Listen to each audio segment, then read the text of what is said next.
नमस्कार। इन खबर में आपका स्वागत है। मैं विद्याशंकर तिवारी हूँ। जब से खबर ये आई है कि मोदी सरकार नोटबंदी की तरह सोनाबंदी कर सकती है, यानी कि सोना रखने पे एक लिमिट से ज़्यादा वो टैक्स वसूलेगी, तब से हड़कंप मचा हुआ है, ख़ास तौर से महिलाओं में। और ये सवाल पूछे जा रहे हैं कि एक महिला क्या सोना भी नहीं रख सकती, और रख सकती है तो कितना रख सकती है, और मोदी सरकार ये कानून कब बनाएगी।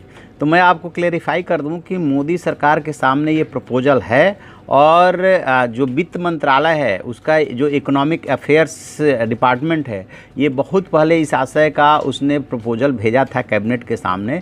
लेकिन महाराष्ट्र और हरियाणा चुनाव की वजह से सरकार थोड़ा सा उसमें रुक गई थी, और अब ये उम्मीद की जा रही है कि जल्दी ही कैबिनेट की बैठक में उसको ओके कर दिया जाएगा। तो अब ये दूसरा सवाल उभर रहा है कि फिर क्या होगा। जैसे कि आपको याद होगा, जब नोटबंदी की गई थी तब ये कहा गया था कि यदि किसी के पास इतने रुपए पहले से हैं, उसमें संभवतः 2.5 लाख रुपए कुछ इस तरह का लिमिट रखा गया था, तो उसका सोर्स नहीं पूछा जाएगा। इसमें भी कुछ इसी तरह की बातें आ रही है कि इसमें क्या होगा। मान लीजिए किसी के घर में आधा किलो सोना है और वो उसका पुश्तैनी चला रहा है, या वो महिला जो है शादीशुदा महिला अपने मायके से उसको लेकर के आई थी, उस कंडीशन में क्या होगा, कितना रख पाएंगे, कितना नहीं, बताना पड़ेगा। तो इसमें ये बात आ रही है कि CBDT यानी central board of direct taxes का 11 मई 1994 का एक सर्कुलर है। उस सर्कुलर के मुताबिक एक विवाहित महिला जो है आधा किलो 500 ग्राम सोना, और एक अनमैरिड जो है वो 250 ग्राम, और एक पुरुष जो है 100 ग्राम तक सोना रख सकता है। इसका आपसे सोर्स नहीं पूछा जाएगा। लेकिन मान लीजिए किसी के घर पे रेड होती है और सोना वहाँ से बरामद होता है, तो आपका वो भी सोना उठा लिया जाएगा। लेकिन जब आप ये साबित करेंगे कि ये हमें ऐसे ऐसे मिला हुआ था, या ये इतने लिमिट के अंदर है, तब आपसे उसकी जानकारी नहीं मांगी जाएगी एक बार। तो ये क्लियर कर लें कि विवाहित महिला आधा किलो सोना उस सर्कुलर के मुताबिक, और अनमैरिड जो है 250 ग्राम, और एक पुरुष जो है 100 ग्राम सोना रख सकता है, उसका सोर्स नहीं पूछा जाएगा। अब दूसरी बात है कि इसके बाद जो सोना है उसके, मान लीजिए किसी के पास 1 किलो है, 2 किलो, 5 किलो है, 10 किलो, बहुत सारे लोग हैं जो सोना रखने के शौकीन हैं, या उसमें इन्वेस्ट करते हैं अपने काले धन को। इसी के लिए ये व्यवस्था की जा रही है कि उस कंडीशन में आपको सोर्स बताना होगा, और एक टाइम लिमिट दिया जाएगा जिसमें आप ये बताएंगे कि हमारे पास इतना सोना है। उस पर आपका लगभग जो सोर्सेज के हवाले से खबरें आ रही है 33% टैक्स लगेगा। इस लिमिट के बाद जितना भी आपके पास सोना होगा उस पर 33% टैक्स लगेगा। पीरियड निर्धारित होगा कि इतने दिन के अंदर आपको उसको डिस्क्लोज करना है, और यदि डिस्क्लोज उस पीरियड में आप नहीं करते हैं तो फिर आपके ऊपर टैक्स के अलावा पेनाल्टी भी लगेगी। ये बात हो गई। तो तीसरा सवाल ये उठ रहा है कि आखिरकार सरकार के दिमाग में ये बात क्यों आई, क्यों अचानक नोटबंदी के बाद लगभग 3 साल बाद वो सोनाबंदी पे आ रही है कि इससे ज़्यादा सोना आप नहीं रखेंगे।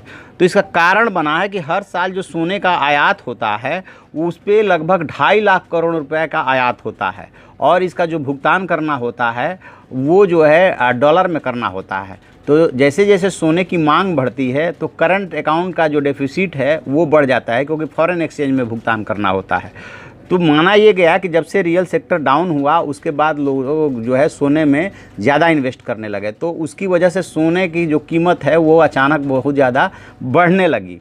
तो काले धन की खपत का एक जरिया बनता जा रहा है सोना। इस वजह से मोदी सरकार ये कानून लाने पे विचार कर रही है। एक और बात है कि लोगों के घरों में जो 130 करोड़ मान लें, या 121 करोड़ माने, तो लोगों के घरों में जो सोना बताया जा रहा है वो 20,000 टन के आसपास तो लोगों के घरों में है, और 10,000 टन बताया जा रहा है जितने ये मंदिर मठ वगैरह है ना, उनके पास बहुत ज़्यादा सोना है। तो लगभग 30,000 टन सोना जो है इस देश में, और उसकी कीमत जो है ना वो 70 लाख करोड़ से ज़्यादा बैठ रही है। बहुत ज़्यादा है, इससे भी ज़्यादा रकम हो सकती है। तो सरकार जो ले आ रही है एमनेस्टी स्कीम, उसके तहत जो है फिर मंदिर और मठ भी आएंगे, और हाउस होल्ड भी आएगा, सबको उसमें डिक्लेयर करना पड़ेगा।